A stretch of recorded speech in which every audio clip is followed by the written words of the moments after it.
A few words by way of introduction to our today's speaker.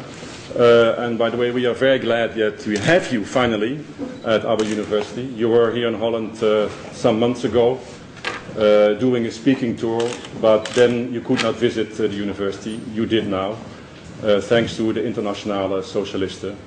And by the way, the main organizer is NIPI, Nederlands Instituut Palestina-Israël. Yesterday there was a spectacular event in a way at Instituut Klingendaal, where the speaker was invited to talk to an audience belonging to het Nederlands Genootschap voor Internationale Zaken, NGIZ. And the chairman of the meeting introduced the speaker as being on administrative leave from his job at De DePaul University in Chicago. And when the chairman said so, Norman Finkelstein looked up at him and said, "What do you mean? Administrative leave? I'm unemployed. They fired me." So that's one. But why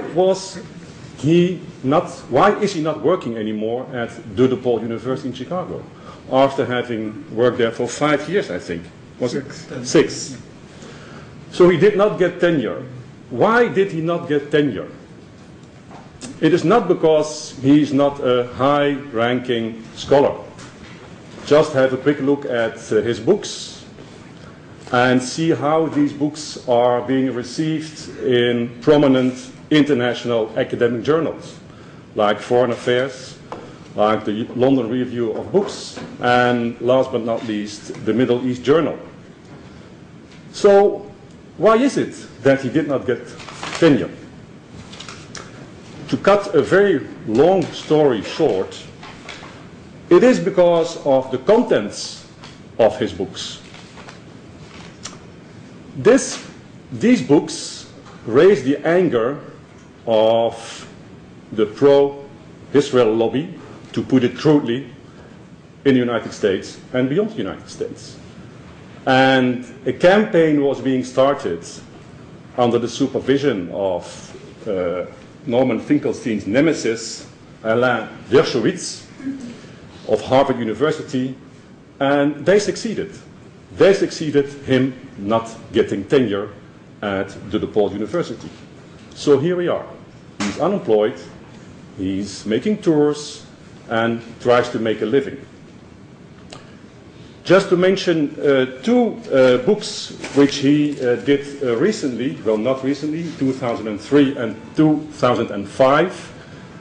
In 2003 he did The Holocaust Industry, which raised a lot of controversy all over the world.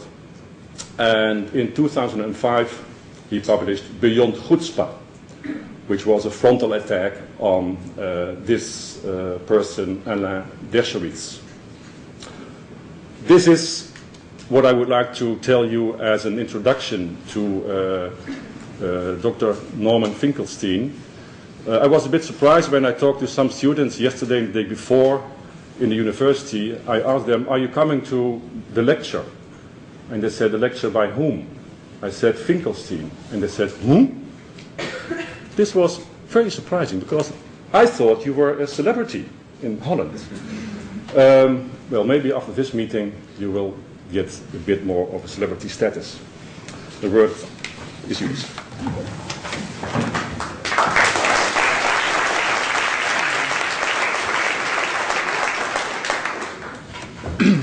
Well, thank you for having me.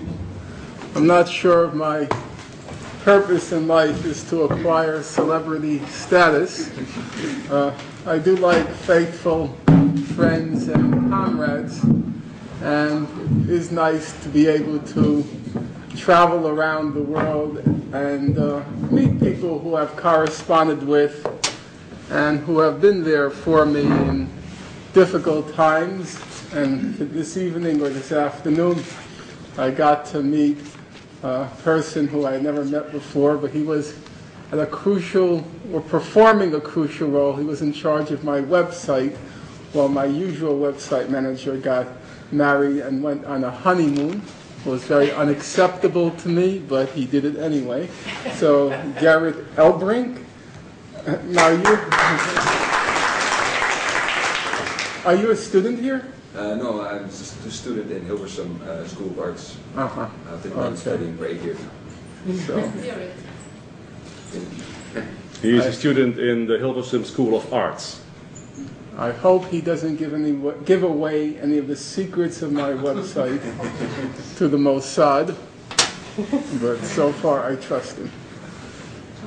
So it's nice to be here. We can't hear you, sorry.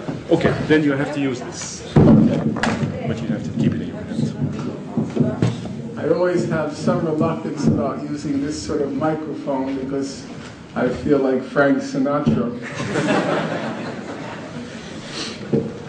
And I prefer to do it my way. Gotcha. But is the other microphone not working? No.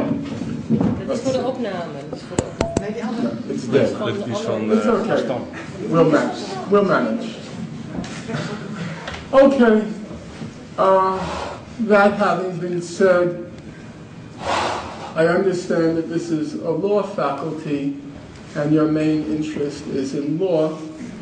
I can't claim to be an authority in international law, but I have in recent years tried to master the relevant concepts and the relevant principles on the issue of the Israel-Palestine conflict.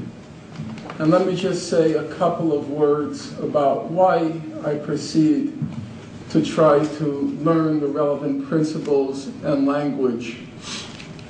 When I was a young man, the age of the students in this room, I was a person of the left, and the language of the left was more or less, it was a language of Marxism and socialism. And when you tried to reach people, tried to reach a larger audience, that language could, on many occasions, work. But as Marxism and socialism began to lose currency in society, the language no longer worked. And so you had to find a language which expressed basic principles of justice, not perfect principles, but reasonable basic principles of justice, which a person of the left could use in order to reach a broader audience. And it rapidly became, or I rapidly came to the conclusion that the only language out there for a person on the left which could reach a broader audience was the language of international law and the language of human rights. And just on a personal note, it's quite remarkable the extent to which people who in the 1970s and into the 80s were on the Marxist and socialist left, you now find them populating the human rights organizations such as Human Rights Watch and Amnesty International. You would be quite surprised if you sat down for a moment and just traced back where many of these people were in the 1970s and 80s. They were on the conventional Marxist and socialist left and now are in human rights organizations and trying to maintain their support for the same ideals, but now using a different kind of language. As I said, in many ways, this language, the language of international law and the language of human rights, is very imperfect. I've read through enough manuals on the laws of international humanitarian law to find them extremely dissatisfying. you can find in these manuals justifications under international humanitarian law for what I consider to be gross, in fact, horrendous violations of human rights. Sometimes I like to say that the very notion of laws of war is like the notion of etiquette for cannibals. There's just something wrong in the whole idea of trying to legalize an activity which is inherently and intrinsically barbaric. And in fact, I sometimes feel guilty because I know my late parents would find it extremely disappointing that I should be involved in an activity which somehow lends some sort of justification to war.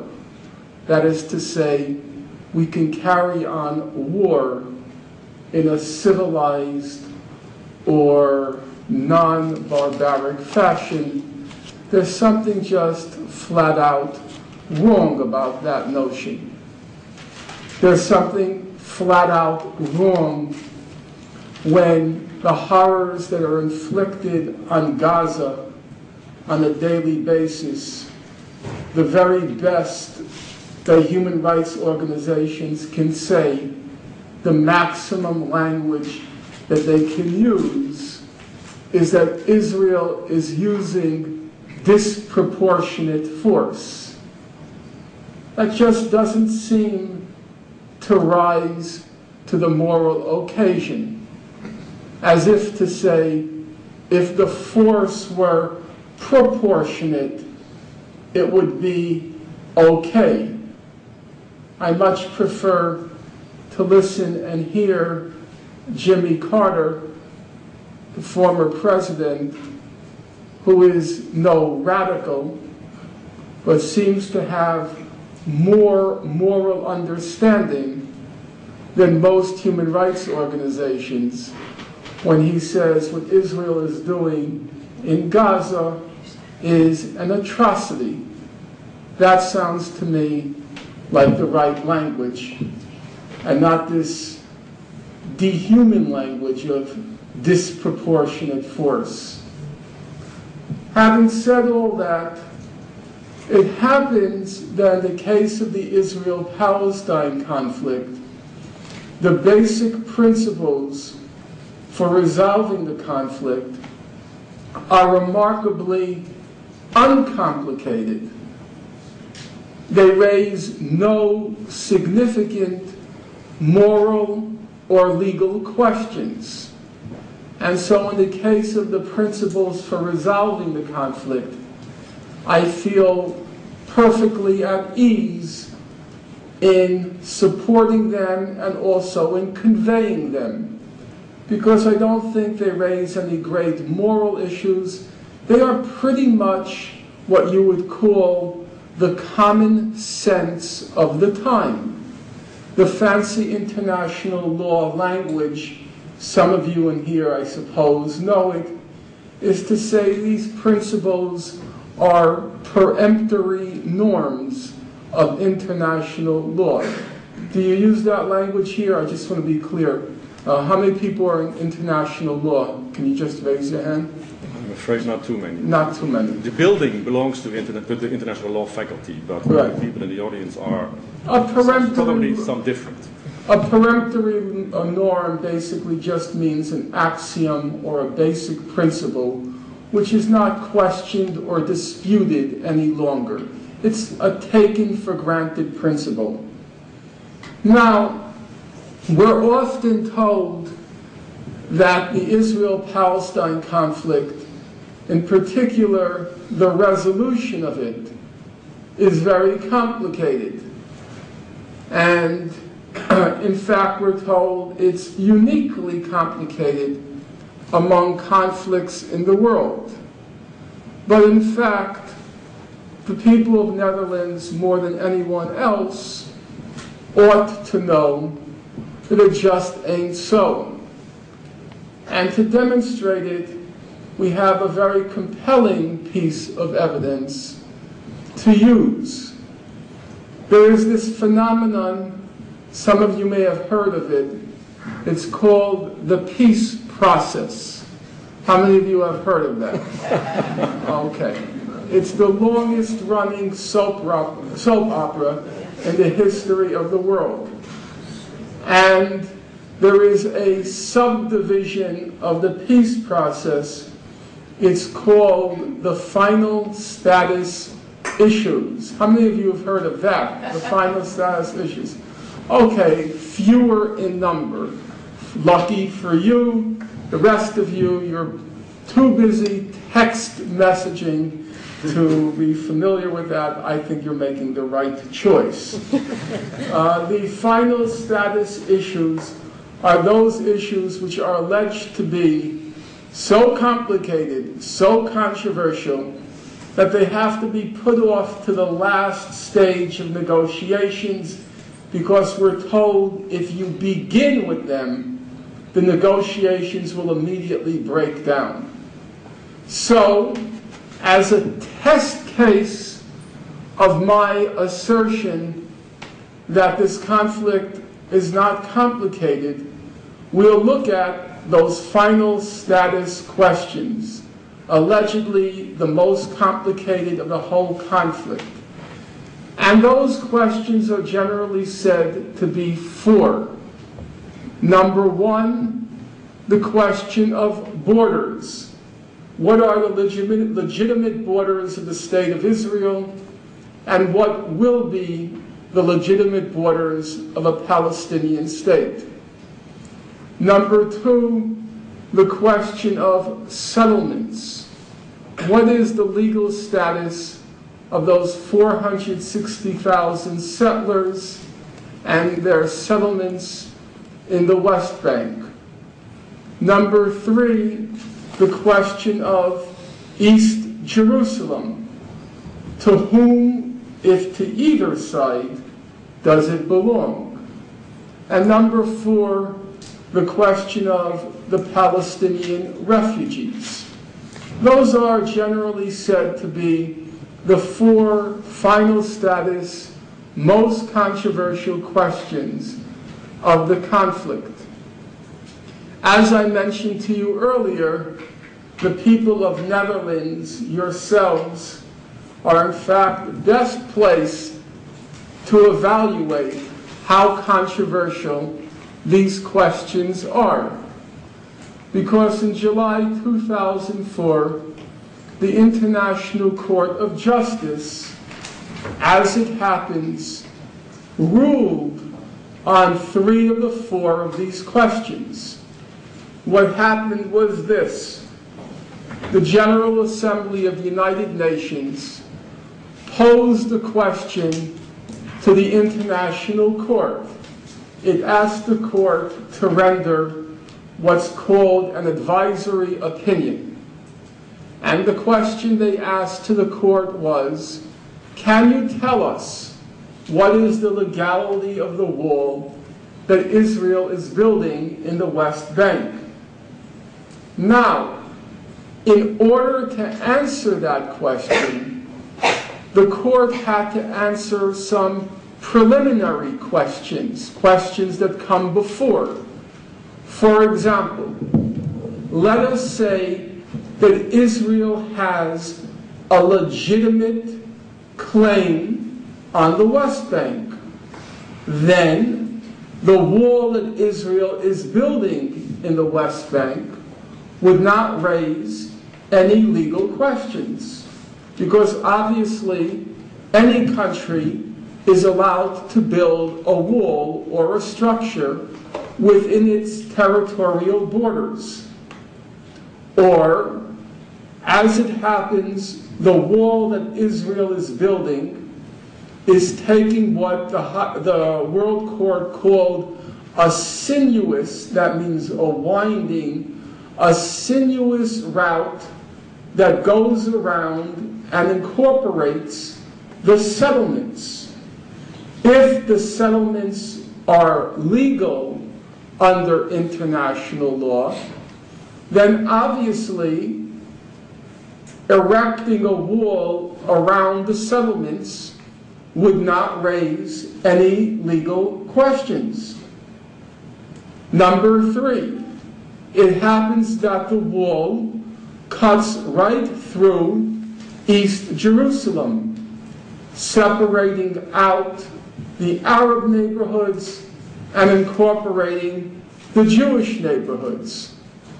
If it's the case that Israel has a legal claim to East Jerusalem, then of course it has the right, by virtue of, if nothing else, eminent domain, to build a wall within East Jerusalem. So the court had to answer these questions: what are the borders, the legality of the settlements, to whom does East Jerusalem belong, before it could decide on the legality of the wall itself. Well, what did the International Court of Justice decide in its advisory opinion? Number 1, on the question of borders, there is a fundamental principle, a peremptory norm of international law, and it goes something like this: that it's inadmissible, it's not allowed under international law to acquire territory by war. That's a basic principle. You see it in the second paragraph of the famous Resolution 242, UN Resolution 242. It states, emphasizing the inadmissibility of acquiring territory by war. In 1970, the United Nations General Assembly affirmed as a body that principle of the inadmissibility of acquiring territory by war. So, the International Court of Justice said Israel acquired the West Bank and Gaza in the course of the June 1967 war. It has no title to those territories. They were acquired by war. And then the court went on to say that these territories have been designated as the unit for Palestinian self-determination. And therefore, these territories constitute occupied Palestinian territories. Capital O, capital P, capital T.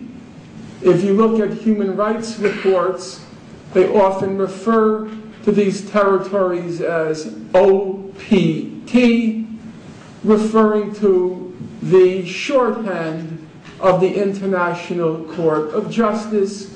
These are not, as you're sometimes told in public life, these are not disputed territories.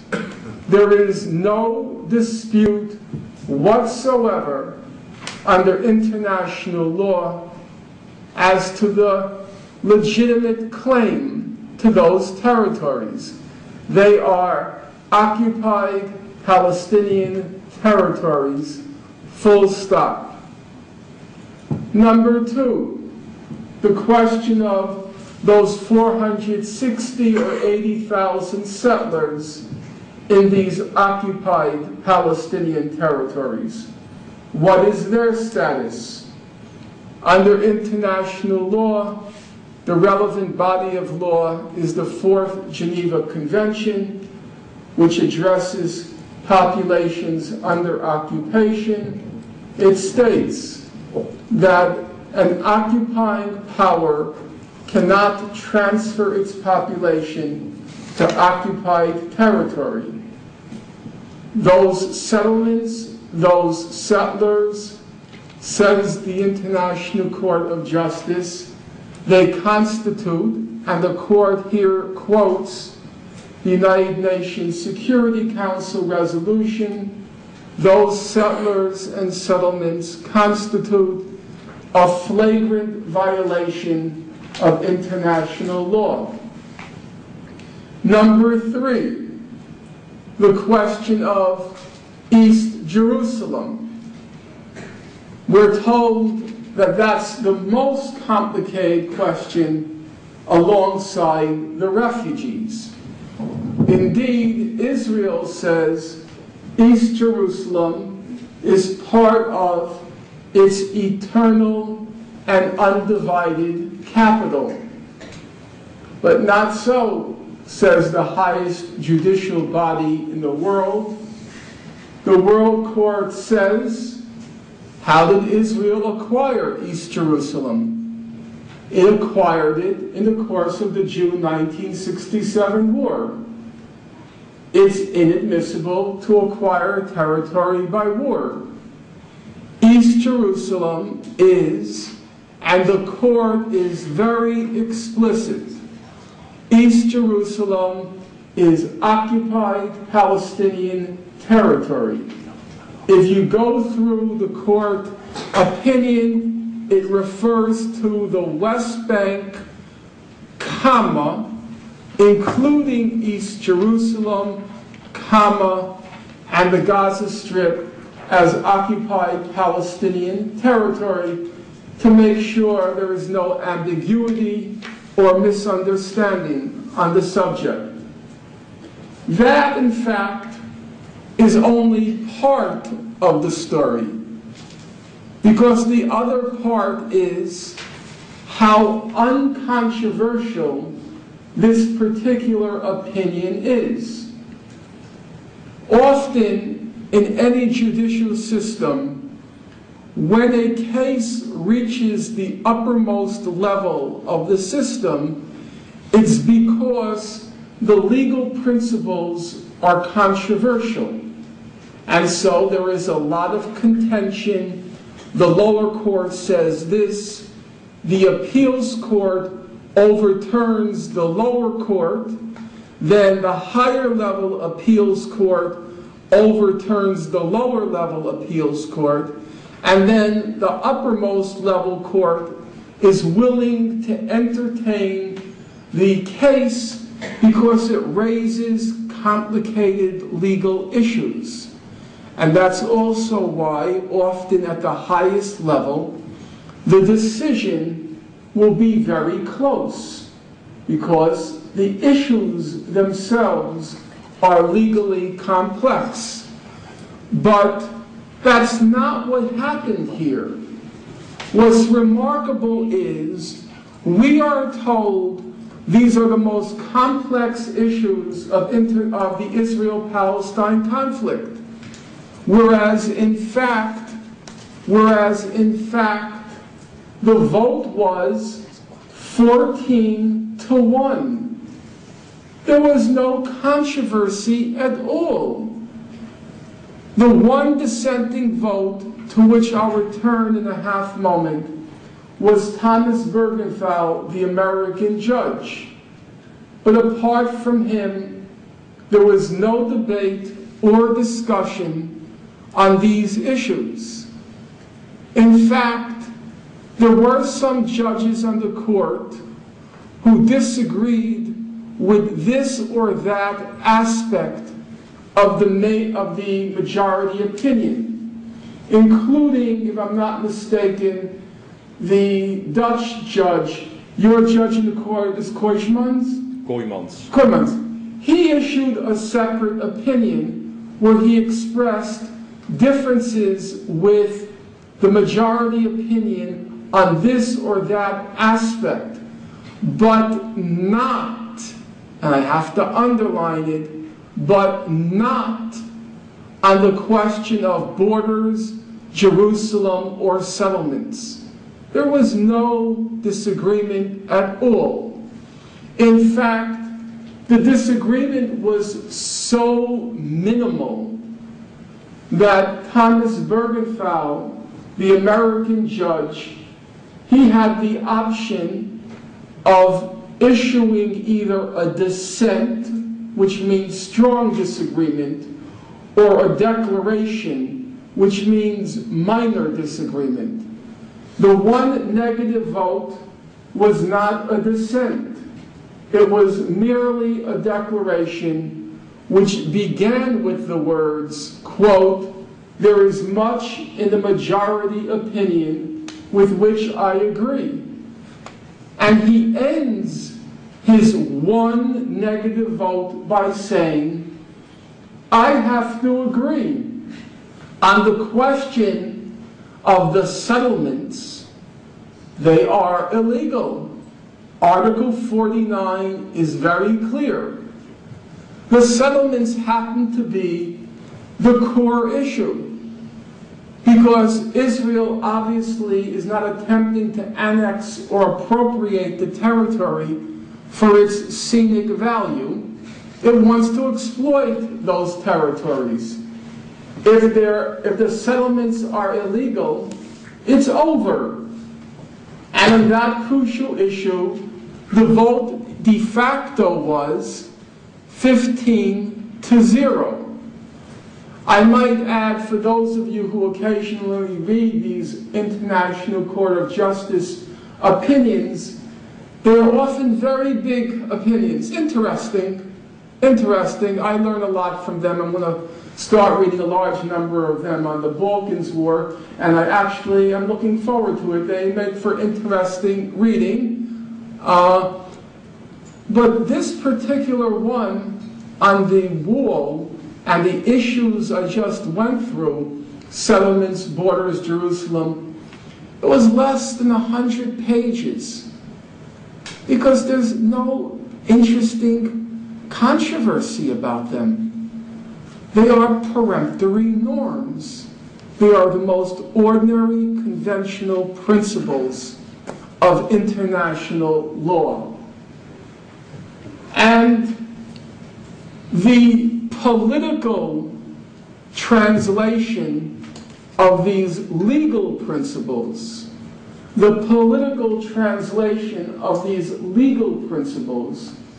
is expressed each year in the United Nations General Assembly, where it tries to fashion a settlement of the conflict. Everyone in this room can check for him or herself. All you have to do is Google peaceful settlement of the Palestine question. And each year, the General Assembly, if the World Court is the highest judicial body in the world, the General Assembly is the highest, or at any rate, most representative political body in the world. And what the General Assembly does is it takes these legal principles, these uncontroversial legal principles, and then puts them forward as the political basis to settle the conflict. And everybody in this room knows that legal basis. It's called the two-state settlement of the Israel-Palestine conflict. The two-state settlement meaning a full Israeli withdrawal to the June 67 border in accordance with the principle inadmissibility of acquiring territory by war. Secondly, there's a fundamental principle of the United Nations Charter, Article 2, it's inadmissible to threaten any member nation with force. Threats or use of force are inadmissible in international law, and therefore neighboring Arab states, as well as the Palestinian state, have to recognize Israel's right to be free from threats or use of force. And the last principle for resolving the conflict is a resolution of the refugee question in accordance with UN Resolution 194, which calls for either repatriation or compensation for the refugees. Every year that resolution is voted on. Once again, what's most striking is there's no controversy. 1989, the vote, 151 to 3. The three dissenting countries, the United States, Israel, the island state of Dominica. 1996, the vote, 155 to 2. 1997, the vote, 154 to 2. This past year, 2007, the vote, 161 to 7. Now some of you are thinking, aha, the number of negatives leaped from 2 to 7. And that's true. We don't want to exaggerate, misrepresent, falsify. We want to be accurate. And the 7 are the same every year for the past 10 years. The 7 are the United States, Israel, Nauru, N-A-U-R-U, Palau, P-A-L-A-U, Tuvalu, T-U-V-A-L-U, the Federated States of Micronesia, and the Marshall Islands. That's it. Some of you are laughing, either because you do, or on some occasions don't know what those countries are. If it's any consolation, in a former life I was a professor who taught these subjects, and I had never heard of them. I subsequently was informed through massive email correspondence that they are South Sea Islands. Their combined populations could fill the empty seats in this room with some room left over. If you're very interested, Nauru's main export, I learned, is bird droppings. Tuvalu is disappearing due to global warming, and so forth. That's the record. The record is, and I'll close by quoting our former President of the United States, Jimmy Carter. He said in his last book, Palestine, Peace, Not Apartheid, he said, quote, "Peace will come to the Middle East and the Israel-Palestine conflict when Israel withdraws to its legal borders and recognizes international law." That is the problem. Don't allow anyone to fool you, mislead you, divert your attention by claiming there are cultural problems, civilizational conflicts, religious enmities, biblical hatreds. These are all phrases designed to divert your attention from a remarkably uncontroversial, straightforward, simple record.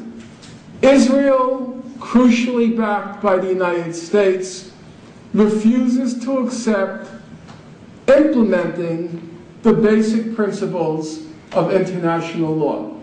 Thank you.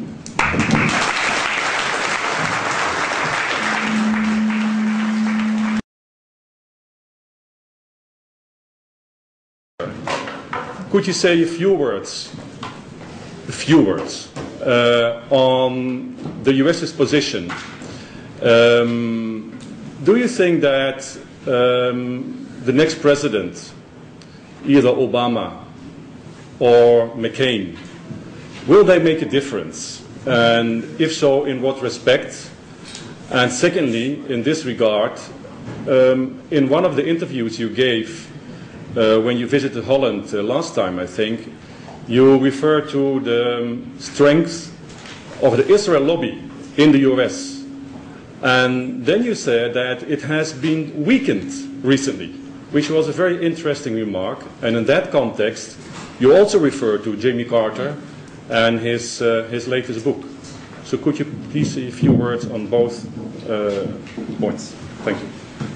I think that it's easy for people to be misled by opinion at the very top of any society where power is concentrated, and to confuse it with popular public opinion. It is a curiosity that on the Israel-Palestine conflict, at the uppermost tier of most of the societies in Europe now, the governments are more pro-Israel than ever. Berlusconi, Sarkozy, and so forth.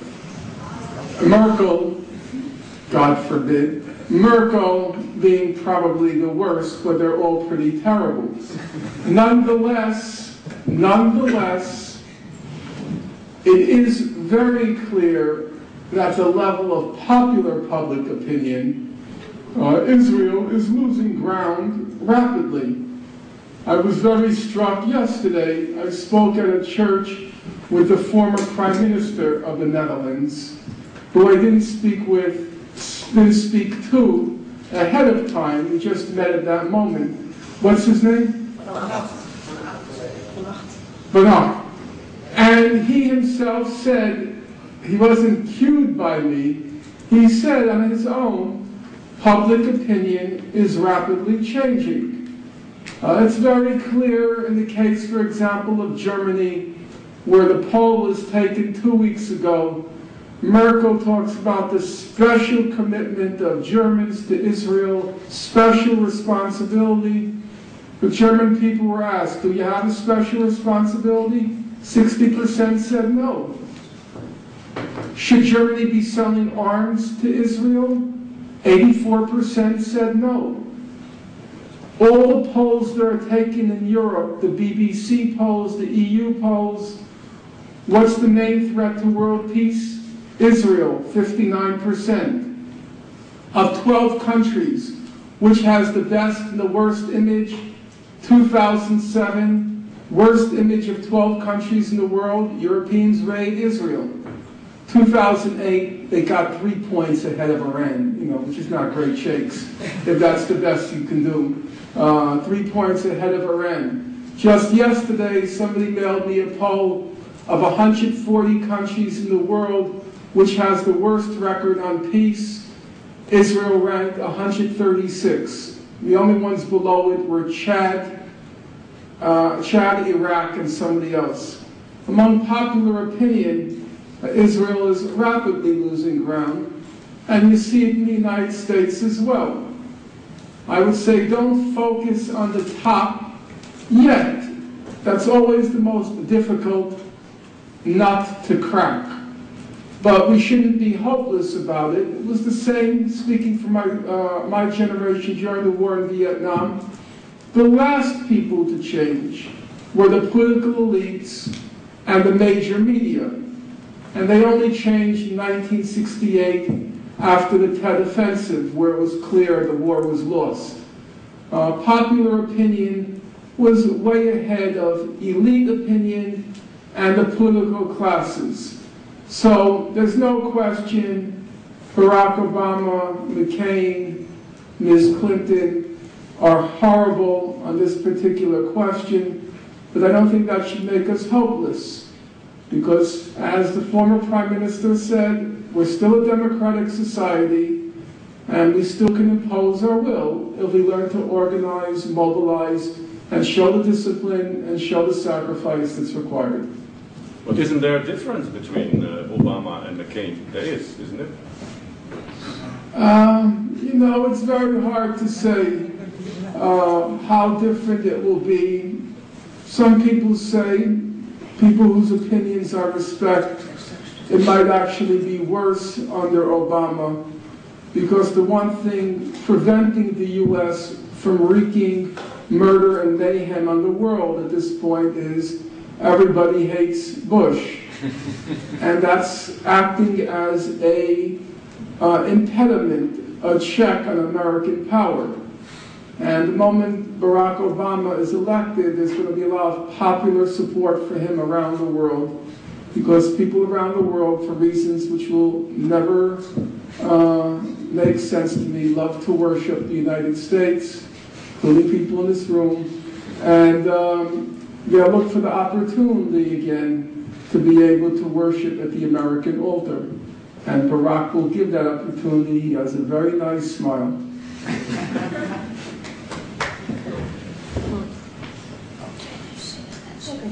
Yes. We had an interview just earlier, and one of our discussions was about, the changing perspective vis-a-vis Muslims in the West and Europe after 9/11, and the impact of Muslims in Europe in particular. And I think what you also said was that apart from the political economic analysis of the support for Israel and the key role of Israel in the Middle East, there's another instrument, which is the ideological support and sentiments towards Israel that maintains their hegemony. How do we understand this dynamics of, the ideological or cultural instrument or card played vis-a-vis different resistance movements in the Middle East? In other words, can we understand the essentialist, stereotypical, problematic stance towards Hezbollah and Hamas, also as a partly Islamophobe attitude, and is that the reason why resistance of these movements are not respected or valued? And in that sense, what is your opinion about movements like resistance movements like Hezbollah and Hamas? Because it's very controversial to support them. Where do you stand in this discussion? I'll speak not with great knowledge, but a minimum understanding, having looked through the record, on the question of the Hezbollah. The Hezbollah's record, for an audience like this, the Hezbollah's record on human rights happens to be very excellent as compared to other countries in the world. Now, for some of you, that may be a very difficult pill to swallow, and I'm not interested in trying to win popularity contests. I'm simply interested in looking at what the record shows. If you go through the record since the 1990s, Hezbollah has never targeted civilians except when Israel first initiated attacks on civilians. When Israel occupied the zone in the south, Hezbollah only targeted Israeli combatants, which is legal under international law, obviously, except when Israel, in moments of desperation, when it saw it was losing the guerrilla war to the Hezbollah, it started to target civilians. And then Hezbollah, in retaliation, launched strikes against civilians in northern Israel. Now, under international law, and I've taken the time to investigate it, the technical term is those are belligerent reprisals, which basically means if you target our civilians, we're going to target yours until you stop. And when you stop, we'll stop. That's crap. That's I'm very happy. I'm very happy to discuss it with you. in the discussion. I'm very happy to. If you look, for example, at the standard manuals, like the International Commission of the Red Cross's Standard Manual on Humanitarian Law, it will state that it is true that a large number of countries in the world have come out against belligerent reprisals. That is, under no circumstances is it legal to target civilians. But the manual says, it is not true that it is yet a rule of international law. So Hezbollah's use of belligerent reprisals when Israel targets civilians is legal under international law. Let's look at another aspect of, listen, I am very happy to hear you out. I'm in no rush to leave. I'm serious, but you have to let me finish. Now, let's look at two other aspects. Let's look at two other aspects of the Hezbollah record. July 2006, it's engaged in a war with Israel. What does the record show? At the end of the war, Israel killed 1,200 Lebanese, of whom 80%, 1,000, were civilians. Hezbollah killed 160 Israelis, of whom 25%, 43, were civilians. Whether you look at the numbers absolutely, 1,000 versus 43, or relatively, 80% civilians versus 25% civilians, the record of Hezbollah is much better. On the question of use of cluster bomblets, Human Rights Watch stated that Hezbollah used 3,000 cluster bomblets against Israel. But Israel used, according to Human Rights Watch, between 3.5 and 4.6 million cluster bomblets against Lebanon. Whose record is worse? Let's not use Israel's record. Let's take the European record. Look at the record on treatment of collaborators at the end of a conflict. At the end of World War II, the numbers run from tens to hundreds of thousands of collaborators who were killed and lynched in France at the war's end. At the end of the war, at the end of the Israeli occupation of Lebanon, there were many collaborators, the South Lebanon Army. Hezbollah gave out an order, not one. You turn it off. Je moet even deze microfoon op dat tafeltje zetten.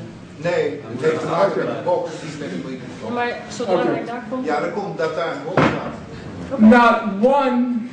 Not one collaborator was killed. Personally, I was kind of shocked. I was in Lebanon a few months ago, and I went on a tour of the South with the Hezbollah. And they took me to the Qiyam prison, the famous torture center that Israel set up in South Lebanon. And the person who was taking me on the tour, he had been held and tortured for 12 years in that prison. In fact, they took his brother as a hostage to try to break him. His brother was held for 5 years. And I asked him after he showed me around the whole prison, with a couple of exceptions, a couple of cubicles have been destroyed by Israel in the last war. They don't want to have any memories of the torture chambers, so they blew them all up during the 2006 war. I said to him at the end, just out of curiosity, I said to him, well, do you ever see the guys who tortured you? He said, yeah. As a matter of fact, I see him every day in the street. I said, you see him every day in the street? He said, yeah. And you know what? Israel gave him tens of thousands of dollars for what he did. And the Lebanese government gave me, for my 12 years in jail, they gave me $100. And I said to him, you don't want to kill the guy? And you know what his answer was? Hezbollah said, no retaliation, no retaliation. That's a very impressive record. I'd like you to show me another case of an occupation where there was no retaliation whatsoever against their collaborators. Those are the facts. It has nothing to do with being pro-Hezbollah, pro their politics. It has to do with elementary principles, but applying them across the board. Let's see Israel's record. Let's see the Hezbollah's record. Let's see France's record. Let's see the Hezbollah's record. Is it perfect? Of course not. But is it worse than other countries? Or in fact, amazingly, is it maybe even better? And the facts show it's better. Thank you.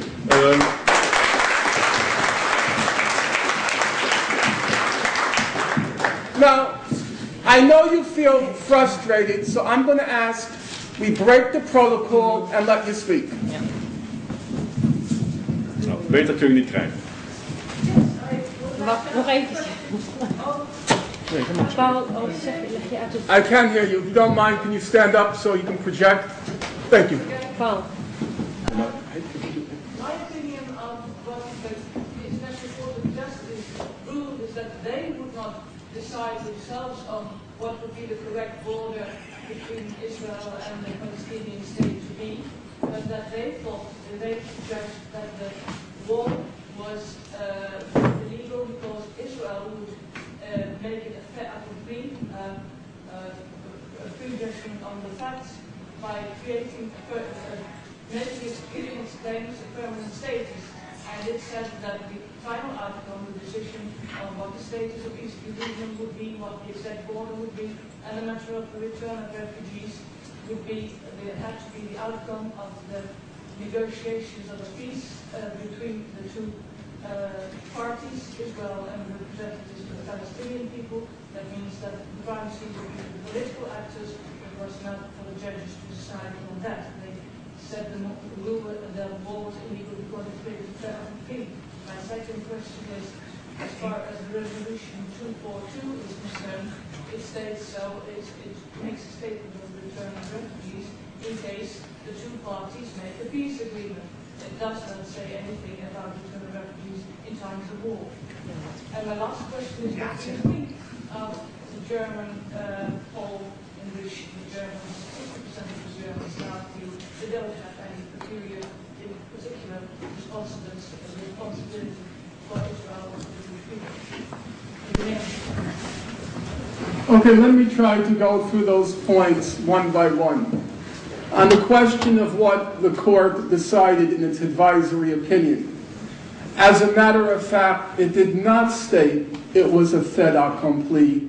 It says it appears that it might be a fait accompli, but that wasn't the grounds on which it ruled the war was illegal.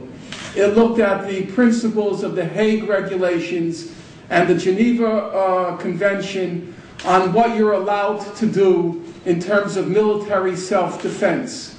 And they said that the damages that were being wrought by the wall could not possibly be justified by the claims of protection that Israel said it needed from the wall. It did what's called a balancing act and said you couldn't justify it. I said what I was referring to was the court's opinion on the principles for resolving the conflict. And the principles are settlements are illegal, acquisition of territory by war is illegal, East Jerusalem is Palestinian territory. That is the principles. And I didn't notice anywhere where the court said those principles can be violated in the course of negotiating a settlement. Were that the case, what's the point of the principles? if they simply can be discarded or ignored when you carry on the process of resolving the conflict. You must surely know that Israel is at least consistent enough to deny the principle. They say it's not true that you're not allowed to acquire territory by war. Or they say that you're only not allowed to acquire territory in an aggressive war, but you're allowed to acquire territory in a defensive war. But never have I heard what you're alleging, that the principle is valid as a principle, but irrelevant in the negotiations to end the conflict. Then what's the point of elaborating a principle? It becomes an empty abstraction. What was the third question? The third was on Germany, the middle question. Well, the first point I was making was that the court's own rules about legality of the court. On the legality, and I said this is... Disputed territory. No, these are not disputed territories. You may want them to be disputed territories. You may wish they are. They are not disputed. Did the court refer to them as disputed territories, or did it refer to them as, quote, occupied Palestinian territories? Where did that language come from? Did I invent it? Open up Human Rights Watch. It refers to occupied Palestinian territories. Where did that language come from? Amnesty International refers to occupied... No, it's not. You see, that's, with all due respect, that's the rule of gangsters. It will be what we decide. That's not the rule of law. The rule of law says it's inadmissible to acquire territory by war. At least be consistent. Okay. I want to answer. No. I have to say, you're not serious.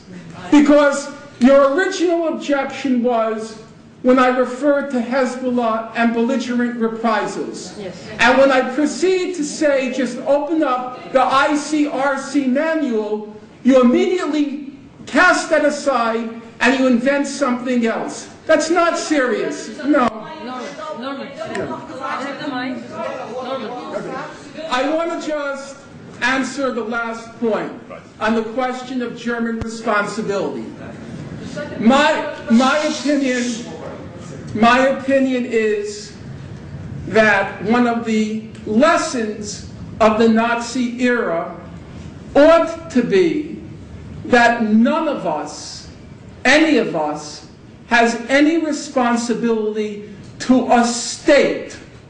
We have responsibility to principles of justice, and we have responsibility to principles of truth. But surely, one of the lessons of that era of blind state worship ought to be not to claim a special responsibility to a state. That was a big problem back then. We have responsibility to principles of justice and truth, full stop. Yeah, thank you.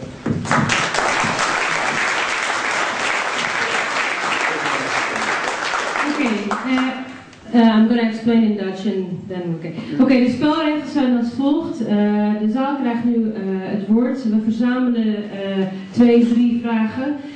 Alvorens deze aan Norman Finkelstein mee te geven. Zodat we in ieder geval een aantal compartimenten hebben van Q&A tijdens de discussie. Ik wil even vragen, verzoeken, juist ook naar aanleiding van de reacties van de mevrouw achterin, of iedereen in ieder geval kort en bondig wil zijn in zijn reactie of haar reactie, maar ook respect te willen hebben voor de antwoorden van de spreker en voor de antwoorden en vragen van de mensen in de zaal. Mevrouw? U heeft heel veel tijd gekregen, meer dan wie dan ook vandaag zal krijgen. U heeft 10 minuten de tijd gekregen. Het getuigt van een beetje beschaafdheid om ook te luisteren naar wat anderen zeggen en wat de spreker zegt.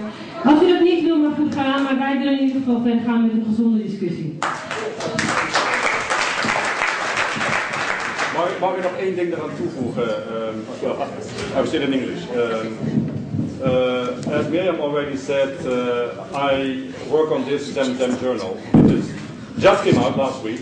It's a Nakba special.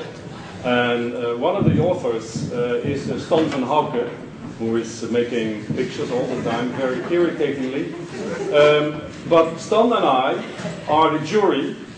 The 3 best questions, those people will get a free copy of this Zemzem.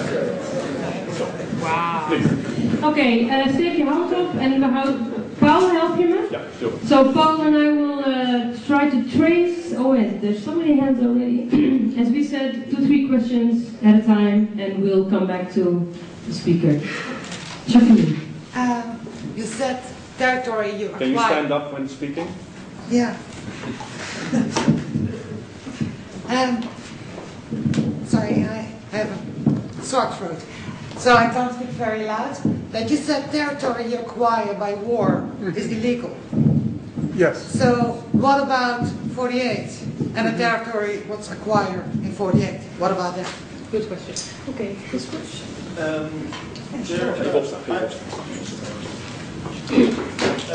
I would like to, thank you first. Secondly, I would like to know your opinion on the subject of the one-state solution, because I've heard you a little bit about the two-state solution, and I was very impressed. But and I think that all these principles of law could very well be included in a one-state solution. What's your opinion on that? Okay, thank you. And it would be nice if you stand up and maybe introduce yourself, Chef. And then, as the last one for this round, is the man in the back, and then we'll ask Norma to respond. Yeah, I would like to thank you for showing how the Israeli-Palestine conflict could be solved through ordinary common sense solution. But some time ago, in the 18th century, American revolutionary called Tom Paine made a distinction between common sense and good sense. And I think that international law represents the common sense, but not necessarily the good sense.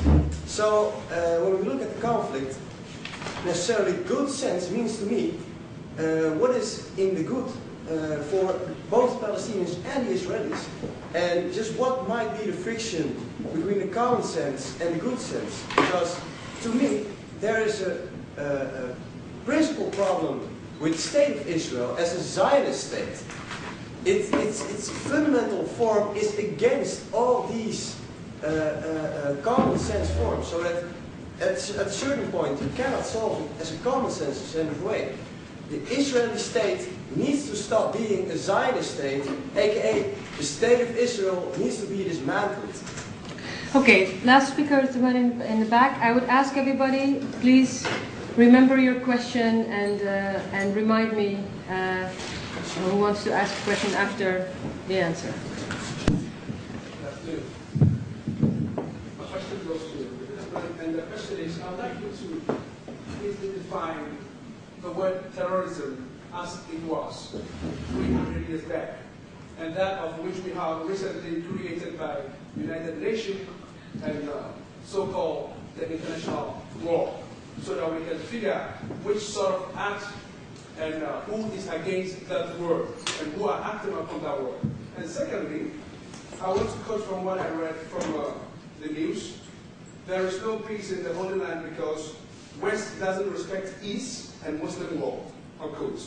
Israel, most famous Orthodox rabbi said, and I quote, unquote, Israel's most famous Orthodox rabbi believes that the disrespect of the Muslim world by Westerners and Jews is the root cause of stalled peace between Israelis and the Palestinians. I want you to, from the event to give us, I want you to analyze this, whether it's right or wrong. Thank you.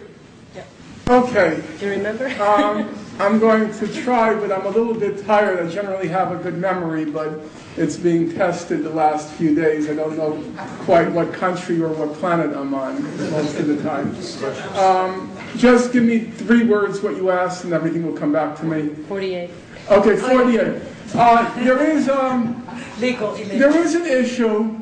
Under the UN partition plan, Israel was awarded 56% of Palestine, Palestinians 44%. As everybody knows, by the end of the war, they acquired in the course of the war another 20% of Palestine, so they had 80% at the end of the war. And people often raise the question, well, what about that acquisition of territory by war? Shouldn't that also be illegal? So why do you focus on the June 67 border and not on the partition resolution border? Those are all reasonable questions, and I think the only answer I can give, which I honestly believe, is that if you sit down, take the trouble, go through the deliberations of the United Nations after the June 67 war, there was what was called a meeting of the 5th Emergency Special Session of the General Assembly, and then it was carried over to the Security Council at the end of the year. Most nations in the world, they were actively involved in trying to find a solution to the conflict. There was a Latin American bloc, there was an Afro-Asian bloc, there was a Soviet bloc, a European bloc. When you read it, I see a good faith effort. I think people tried very hard to find principles, to try to end this conflict and achieve a peace. And the assumption seemed to be it was impractical to try to roll things back to the partition border. I think there's an argument to be made there. I didn't see malevolence, I didn't see evil. What I saw was people trying very hard to figure out, as a political body committed to peace ought to do, let's try to figure out a reasonable settlement. And under the circumstances, that seemed to be the best formula they can come up with, though, yes, you could see that there were some violations of principles there, which is one of the ironies, because Israel often makes the claim that the United Nations is biased against it, but on the fundamental issue of inadmissibility of acquiring territory by war, the one exception you can find from 48 on, they let Israel acquire territory by war. It's the one exception. One state. One state. One state. As an old-time leftist, I see not the slightest reason why you should support one state as against no states. It used to be a principle of the left that we were out to, as they used to call it, destroy the state and create a communist beautiful tomorrow and so on and so forth. So it's strange now all of a sudden people on the left, or they think they're on the left, are now advocating one state as against no state. In my opinion, if you read all of the international law rulings, human rights reports, and so forth, they're all premised on one fundamental notion. And the fundamental notion is the West Bank and Gaza, including East Jerusalem, those are occupied territories. There is no assumption, no inference that Israel is occupied territory. Israel is a member state of the United Nations like any other member state of the United Nations.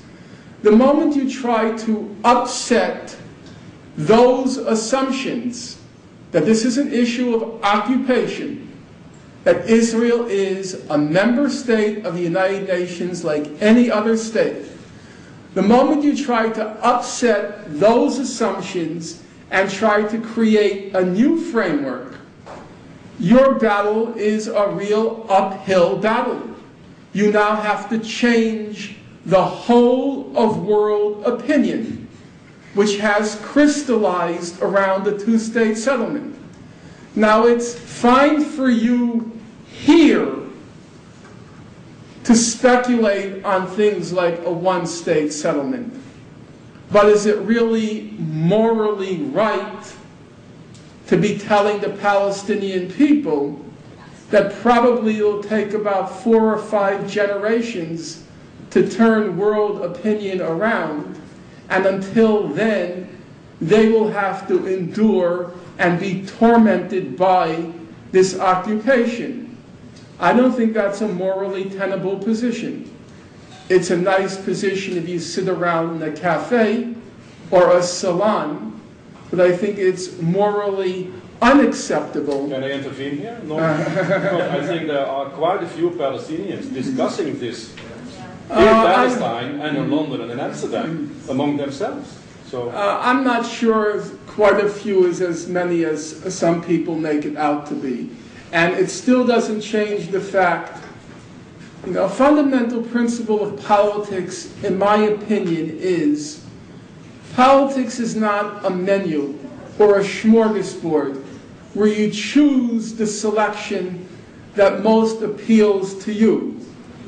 Politics is about dealing within what's historically feasible and what's historically possible.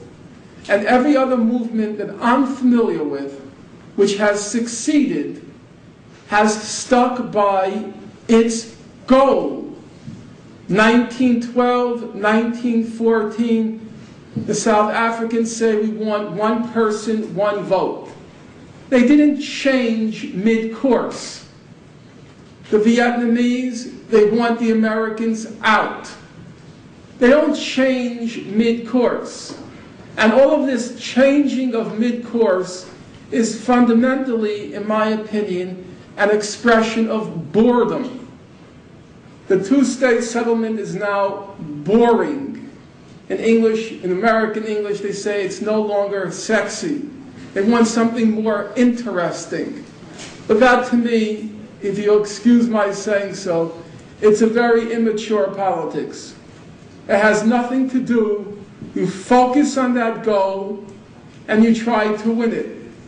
But you don't just change every few years because you're bored with what you're currently doing.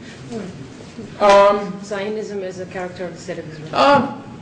With all due respect, I think that's a slogan. Zionism has to be dismantled. I think in general, states have to be dismantled. And I'm not going to focus on the Israeli state because that becomes a kind of monomania and obsession. A young man back here, Yeli Brunsma, he mentioned to me this morning that Human Rights Watch issued a report just this past week on all the discriminatory structures in the Netherlands state and the ways it discriminates against Muslims and Arabs. So my view is, before you talk about dismantling the Zionist state, show a little humility and talk about dismantling your own state. And then we can move on to the Israeli state. He's doing that. He's doing that every day. Okay. And the last question was the man. That's fair, that's consistent. Okay. First on terrorism definition. On the question of terrorism, my own view is, in principle, it's not the worst definition that it's illegal to target civilians to achieve a political goal. I don't have a problem with the definition, the principle. I have the problem with the application. Namely, it's used against one party to a conflict and not another party to the conflict. Let's take the case now of the sanctions, the brutal sanctions, which are being directed against the people of Gaza. Everybody knows the purpose of those sanctions is to get the Palestinians to reject Hamas as their leadership, to repudiate them. So the Palestinians are basically told that until you repudiate Hamas, these sanctions will continue. When you throw them out of office, we will lift the sanctions. Well, that's targeting a civilian population for a political goal. That's terrorism. And my problem is it's not referred to as terrorism. Not the principle itself, but the hypocritical application of it. Our job is, in my view, not to reject the principle, which is not the worst, but to make sure it's being applied in a consistent pattern, in a consistent fashion to all the parties to the conflict. And then this strange quote of the rabbi. You want him to answer that? The one for the rabbi. The East-West. Saying that there is no peace in the Holy Land because West doesn't respect East and Muslim wall. What is your opinion on that? It depends on how you see the fundamentals of the conflict. If Iraq, Iran, Saudi Arabia, if they were Buddhist, my guess is the conflict wouldn't be very much different. They would invent some reasons why we should hate Buddhist fundamentalists. It's not about Buddhism, it's not about Islam, it's about strategic resources, strategic areas. I don't really think it has much to do with these sorts of things. Ideologies are very, very flexible. And you can mobilize populations, unfortunately, with relative ease to oppose any religion or ideology which happens to get in the way of power. Has very little to do, I think, with the intrinsic nature of Muslim or Islamic culture or religion. I don't believe it has much to do with that. All right, the second round of questions. I forgot exactly who, but that's all. Oh, you and you, Mohammed, and then the lady on the right. Yes. Stand up and speak a bit loud. Yeah, I have actually a list of comments. I understand what you're trying to say about the language shift from on the left, and that we could no longer use the language because it doesn't make sense anymore. So we go to human rights. But there's a language shift in the Middle East as well, which is shifting more towards resistance, and human rights doesn't fit in. In fact, we don't have a stake in this international, other than the governments. The governments is a different story. So what we see here is a split, similar to what you said about Barack Obama and the people. The people are actually siding more with the resistance movements, and we should not take Abu Mazen and Mubarak and his like to be representing the population. The last vote in Palestine is very clear about what the Palestinians. I mean, if you say there are few, but I would say the last vote is very clear about what the Palestinians have betted on, and the border is actually the two-state solution. If we want to say that people got bored, so they went into something new, is that they got bored and they decided to go along with the two-state solution. It was never a two-state solution. Historically, it was never the case. And we always had, I mean, Palestine, you're talking about the mother of all causes in the Arab world, and I don't think that this is a misrepresentation when we say so. We have the strategy of Sumud, and the strategy of Sumud means if we can't solve it now, we'll wait, and the next generation will solve it, but we will not take let's say, peanuts for what our rights are. I find it very problematical that we say dismantle your state first, and then talk about the Palestinians. Had we said that about South Africa, yes, the apartheid state in South Africa had to be dismantled first before other states. And I think the complications, as you said, it's very uncomplicated. The issues in the final status are very uncomplicated. There's an even easier solution, I would say. If Israel tomorrow would come and say, let's have a one state, and the refugees are to come back, I think that would be solved overnight instead of going through the 4, 6, 10, 11, I don't know, whatever points we have. It's very easy, it's less complicated, and it's in one point when you look at the two-state solution, or the one-state solution. Once we move from a one-state solution to these uncomplicated complications, we're really not settling back, or let's say falling back on fundamentals.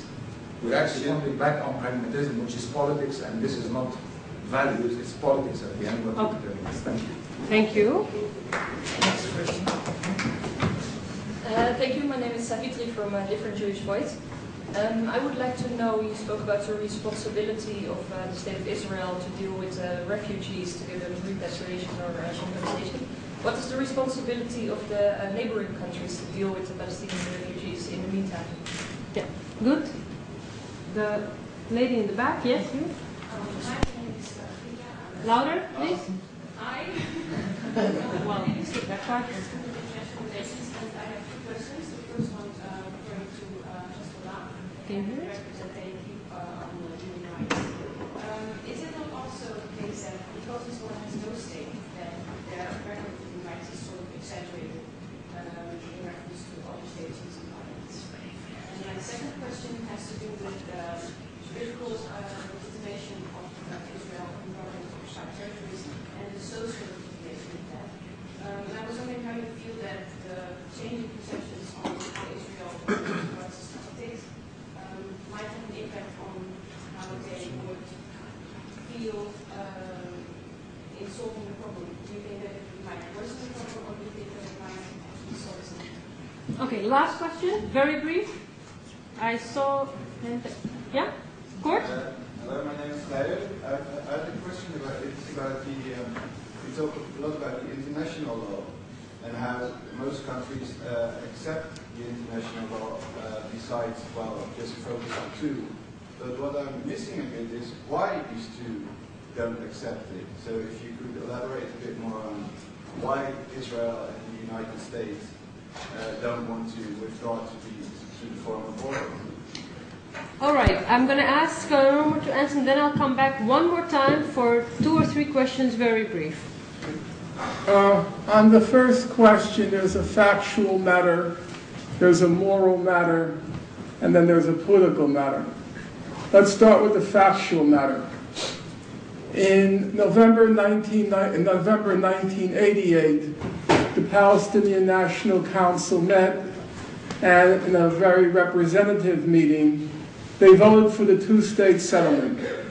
It was clear that the Palestinians at that point saw it as a compromise, a historical compromise, but under the circumstances, I said politics is about what's historically possible, feasible, and realistic.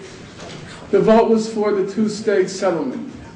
There is no evidence whatsoever, the evidence is precisely zero, that if given that option of a two-state settlement on the June 1967 border with a just resolution of the refugee question, there's no question whatsoever as of now. Opinion may change. The Palestinians, if in a national referendum, would accept that settlement. Your claims that they've already rejected it or never accepted it, so far as I can tell, have no basis in reality. It's easy enough for you here to talk about steadfastness. It's a little bit more difficult if you're living in the West Bank in Gaza. And I think we all have to be very morally cautious about telling people there that they should live for several more generations under those conditions with no hope whatsoever that they will improve. I, for one, being here and not there, would not be so presumptuous as to tell them that they have to endure those conditions for several more generations. You say public opinion has shifted, but of course the record shows precisely the contrary. That's why in 2006, in the prisoners' agreement, Hamas and Fatah both came out supporting the two-state settlement on the June 67 border with a national referendum to approve it. So if anything, Hamas's position today is closer to that of the international consensus. What you're saying, to judge by the record and not by rhetoric, is factually inaccurate. On the question of responsibility for the refugees, my own view is neighboring countries have no responsibility because they did not create the problem. The responsibility bears on those who created it. Should they have shown more generosity?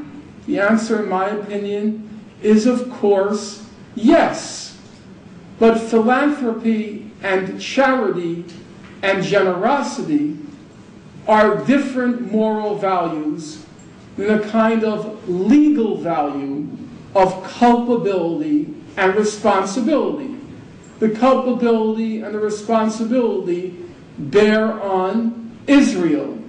Charity, generosity, philanthropy, they bear on the neighboring Arab states, and the record on the matters of generosity, philanthropy, and generosity have been terrible. If you're a Lebanese, and decent Lebanese secular nationalists have called for giving the Lebanese Palestinian citizenship. And I think that's right. But you can't say it's a responsibility. They did not create the problem. If you see a homeless person in the street, it's generous, it's philanthropic, it's charitable to give the person a shelter in your house. But I've never heard it said that it's your responsibility to take that person in. I don't do it. I'll be honest. I have space in my apartment. Certainly, I can put down a mat. But I can't say it's my responsibility.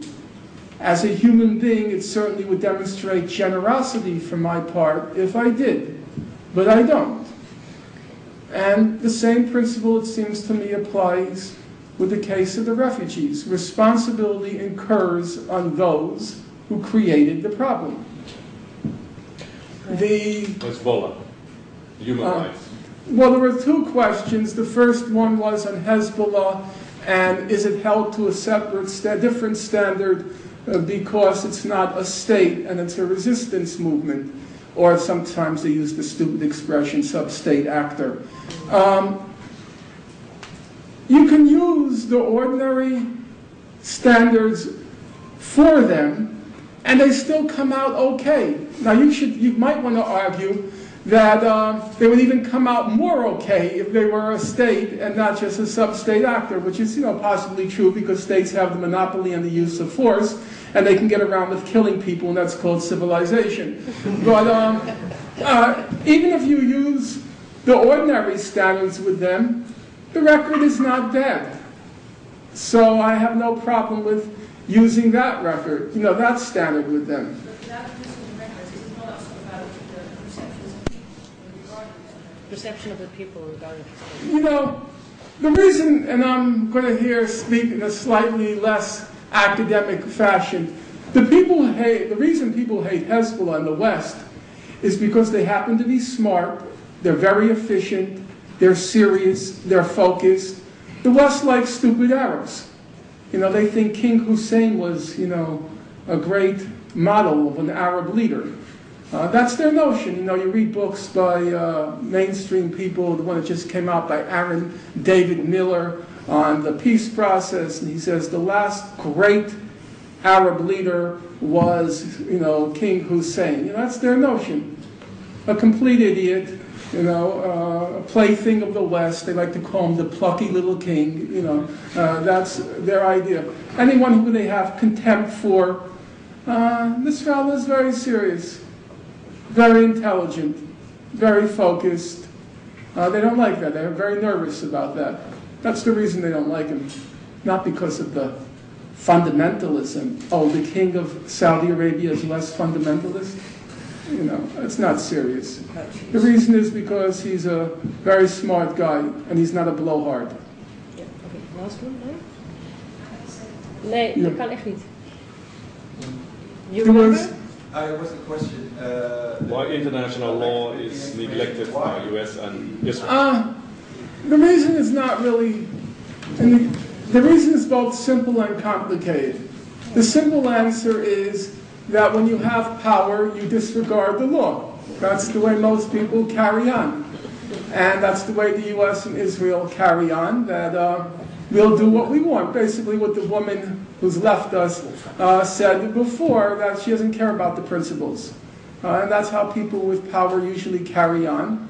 Why the US and Israel do it? In the case of the United States, in my opinion, it's the lobby. Because the US has no real stake in the occupation. You ask yourself in a moment's reflection, what does the US stand to gain from the settlements? What does it stand to gain from the colonization of the occupied territories? What does it stand to gain from the wall? The answer is pretty obviously nothing. And if Israel were tomorrow to say, we're packing up and we're leaving, and we're going back to the June '67 border, it's very hard to imagine that any American political leader will say, no, terrible, you have to stay. Well, since no American leader would oppose it, the reasonable inference is it serves no U.S. interest. And if it serves no U.S. interest, then it's probably the lobby that is getting its way on this particular issue. In the case of Israel, you might want to ask the question, why do they not want to leave? And there are a lot of reasons put forth. There are usually two kinds of reasons. There is the ideological claim that these are Zionists and West Bank and Gaza, or Judea, Samaria, the Jewish homeland. That's the ideological reason, the Zionism explanation. And then there is the materialistic explanation, so forth. They're there for the water and the land resources. They want to expropriate the valuable water and the best land there. I personally think it's neither of those explanations. I think it's mostly it's a kind of political explanation. That Israel, once it's got a piece of territory, it just won't leave, because in their mind it shows weakness. And whenever you've conquered something, you keep it, and you have to tell the Arabs you're not going to get it, because it's ours. It's the same thing in South Lebanon. At the beginning, when Israel occupied South Lebanon in '78 and onwards, people said it was for the water and the Litani. And they had all sorts of materialistic explanations, that they wanted to carve out a Christian state, the water and the Litani, and so forth. But by 2000, it was clear it was not water and the Litani. Why did they stay? Simple reason. Hezbollah wanted them to leave. And they did not want to show weakness to that guerrilla army. It wasn't the territory itself. It was transmitting the message to the Arab world, what we say goes. And if you try to force our hand, we will break your skull. That's, the Israelis always like to say Arabs only understand the language of force. And in fact, it's Israelis who only understand the language of force. And so I don't think the ideological or the material explanation is really adequate. I think it's a political explanation that Israel never leaves until it's forced out. That's just the nature of that regime. Thank you. Okay, we'll come to the last round of questions. We only have time for 3 questions because, we've already...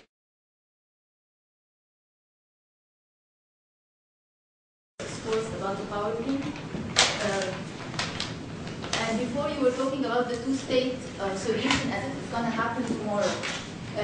Knowing Israel, honestly, I don't think that the two-state solution is going to happen the same way one-state solution is not going to happen except with power and force.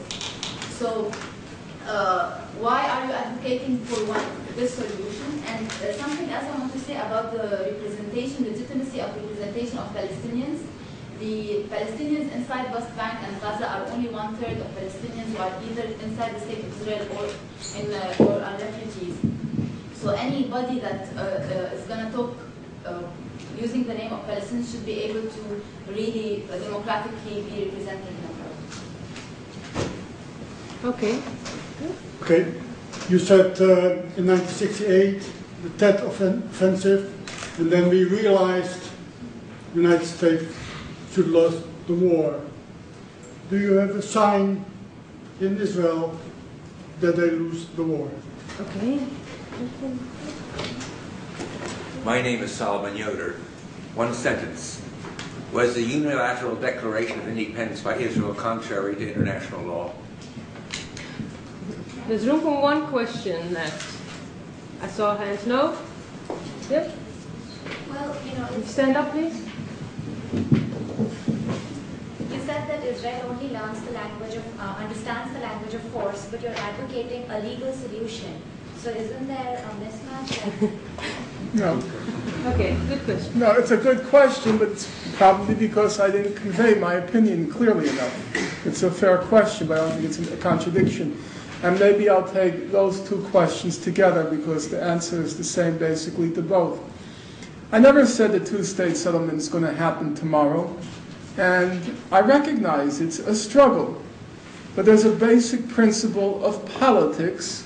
I used to be in my younger years this phenomenon called a Maoist, a follower of Chairman Mao. Most of you in this room don't even know who or what that is. It sounds like a detergent. But Chairman Mao, the leader of, at that time, communist China, he used to say a basic principle of politics is unite the many to defeat the few. There is an international consensus for resolving the conflict. The challenge now is to take that moral will and turn it into a political force. That's uniting the many to defeat the few. And I think politically that's much more possible than uniting the few to defeat the many. To now try to change all of international public opinion to this notion of one state. That's politics. Politics is not about choosing whatever solution you like, but looking at what public opinion is saying and trying to mobilize it so long, of course, as it's in a positive direction. Force takes many forms. I said force, I didn't say violence. There are different ways to impose force. Sanctions are force. Public opinion is force. People don't like sitting in the room and hearing, if they're supporters of Israel, they don't like to hear Israel is constantly violating international law. They feel uncomfortable with it. You keep reminding them of that fact, some of them will start to change because it's an embarrassment. That's what the cultural boycott of apartheid was all about. Embarrassing these people, because cultural boycott, it's not actually hurting your pocket. It's turning you into a moral pariah in the world. And that's why white people in South Africa didn't like being moral pariahs. They want to be part of the world community. That's also force.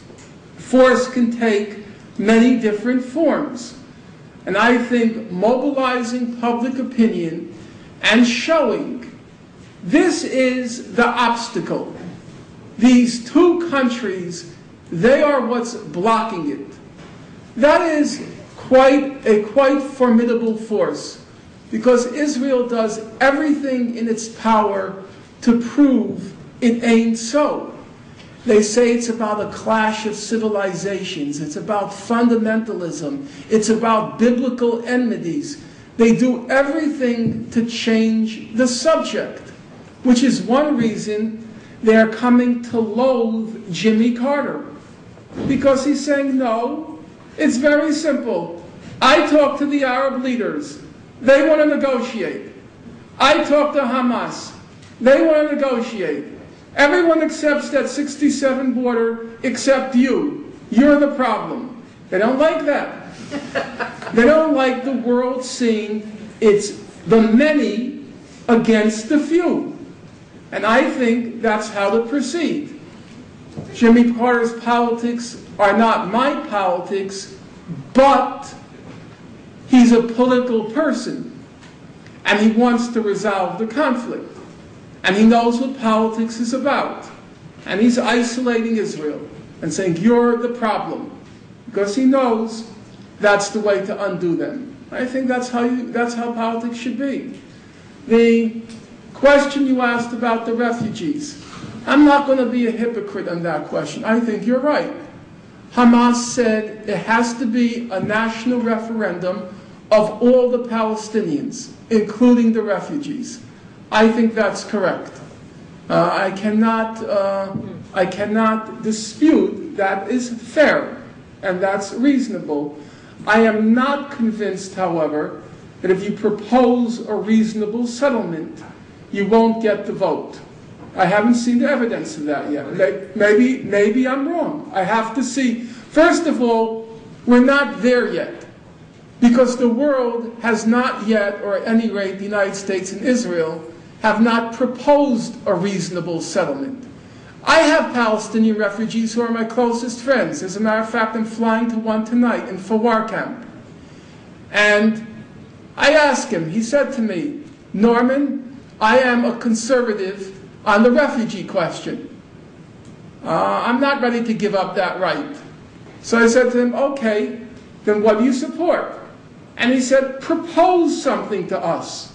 Let me see the proposal. Let me see what you're offering, and then we'll decide. My view is Palestinians are perfectly reasonable. Make a reasonable settlement, and then let's see what happens. But I don't see why we should close off that possibility and tell this man and tell his children and tell his newly born grandchild, and then the grandchild after that, and grandchild after that, no, forget it, we're waiting for one state, and your children will have to live like you, who have to live like your father. I'm not doing that. I don't live there. And I don't think it's morally responsible to make that kind of proposal here. I do not. Are you telling us that the Palestinian refugees do not have a certain understanding of how the problem is to be solved? I don't know where you just dreamt that up from. Was there anything I said which in any way suggested Palestinians don't have an understanding? Is there any word I said that in any way implied that? Yes. What I said was, make a reasonable settlement offer to them, and let's see what they say. I don't know what it is. All I know is nothing has yet even reproached it from the U.S. and Israel, because they don't even accept those basic principles of international law. They don't accept the inadmissibility of acquiring territory by war. They don't accept that East Jerusalem belongs to the Palestinians. They don't accept that all the settlements are illegal, and they don't accept the right of return. So, if they don't even accept those principles, we're nowhere near that. I acknowledge that. Okay. All right. You made a statement. Please, it's 5 o'clock. Please, there are 2 questions. Okay, very please. He did make an example that when he meets a refugee or somebody on the street, he will be generous to pick that person to his home. Yeah. And he will take the responsibility. In that case, if that person realizes or tells that, okay, tomorrow, I found in a book 300 years ago that house belongs to you, it's my land, you have to evacuate. Such is what is happening today. Israel have been trashed out from Western or from the European countries. They have been wiped out altogether, and the Palestinians have welcomed them. And today, they are saying that they found in their Talmud or their Torah that land belongs to them. How can you reconcile that statement and your statement? You're trying to break through a door that's already open. I am not supporting that. Okay, he's trying to answer your question. He's trying to answer your question. Let him. I agree with you that you couldn't possibly use a biblical claim for land. Of course, I think that's obviously true. Okay. All right, we have... I think there were two last questions.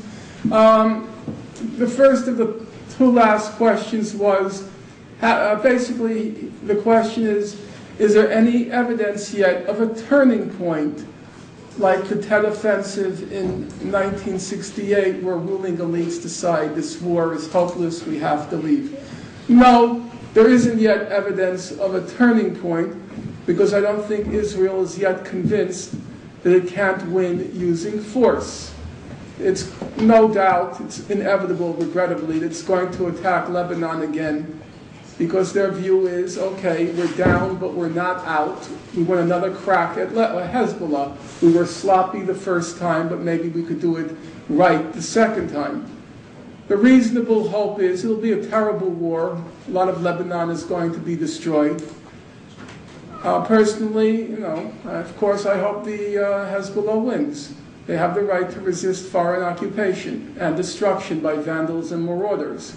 One hopes that after the second war, some Israelis might be able to start rethinking and saying, you know what, this strategy doesn't work. Sort of like what de Gaulle did in Algeria. Took them a while, very bloody war. About now the estimates are 1.5 million Algerians were killed, about 6,000 French soldiers. But after a certain point, a government comes to the conclusion the force won't work. I don't think Israel has yet reached that conclusion. Its view is, give us another chance.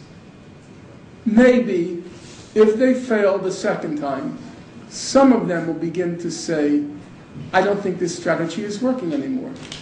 And then we have to wait for that. As to your question basically your question is a very simple one. Was the state in any way legitimate to begin with? And, the fact of the matter is back then, there were a lot of respected legal minds which said, well, the partition resolution violates the fundamental principle of self-determination. This was a unit, Palestine. Population was overwhelmingly Arab. They should have had the right to vote for independence, and partition was invalid. And there were many people who said that back then. I think the argument is probably right. As a matter of fact, I cannot see on its terms that the argument was wrong. I think the implication of your question, I agree with it. But I've reached a point in my life where I want to genuinely see some sort of progress. The occupation, it's 40 years now. And I've been sort of part of it for a quarter of a century. And I would like to live to see the day where those soldiers pack up and leave. And it's not going to be nirvana. It's not going to be a perfect world. It's pretty lousy in South Africa after the end of apartheid. That's why when you open up your morning paper, you hear the poor are killing foreign workers. And then you read that the distribution of wealth is actually worse now than it was during the apartheid years. But does that mean the defeat of the end of apartheid was meaningless? No, I think it was a great moment. I really do. The notion that Nelson Mandela would end up being elected president of that country, in some respects, it's kind of breathtaking. But does that mean it's perfect? Of course not. And nobody's saying it's perfect if the occupation ends. But will it represent a victory for what's just and what's true? Yeah, I think it will. And maybe it's boring, and maybe it's uninteresting now. But if that day ever comes to pass, I certainly will be very glad to see it. Thank you.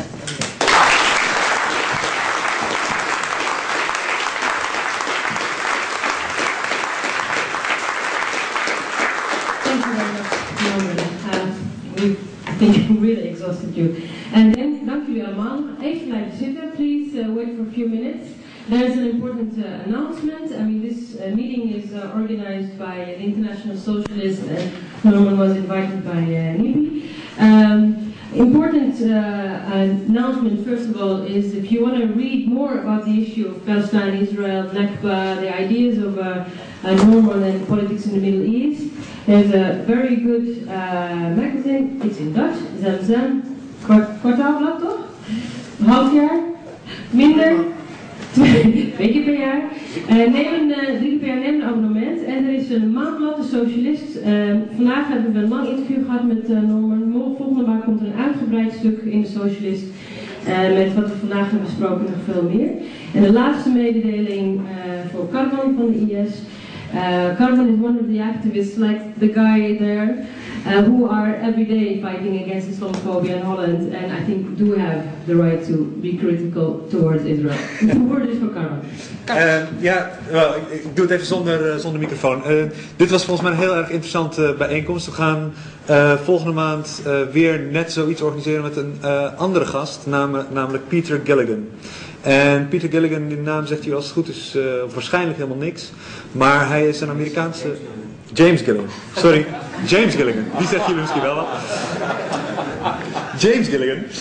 Hij is als soldaat niet alleen in Irak geweest, maar ook in Afghanistan en ook in Guantanamo Bay. En hij is ondertussen als veteraan aangesloten bij de organisatie Iraqi Veterans Against the War. Een organisatie van veteranen die zich inzetten om een eind te maken aan de oorlog. En hij komt vertellen over zijn ervaringen in Afghanistan, in Irak en in Guantanamo Bay. De bijeenkomst, de zaal is nog niet helemaal geregeld, maar het wordt in ieder geval 25 juni, ergens hier in de buurt van de UvA. Als je op de hoogte gehouden wil worden, kom even naar mij toe, laat even je naam, e-mailadres, telefoonnummer achter. Dan krijg je van mij dan krijg je een mailtje met hoe en wat precies. Mag ik nog één applaus voor Norman Finkelstein?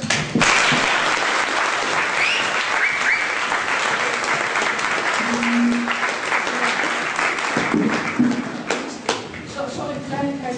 Dus de kolf, Nick, ik krijg het helaas. Ja, de voorzitter van Palestina, zaterdag uit.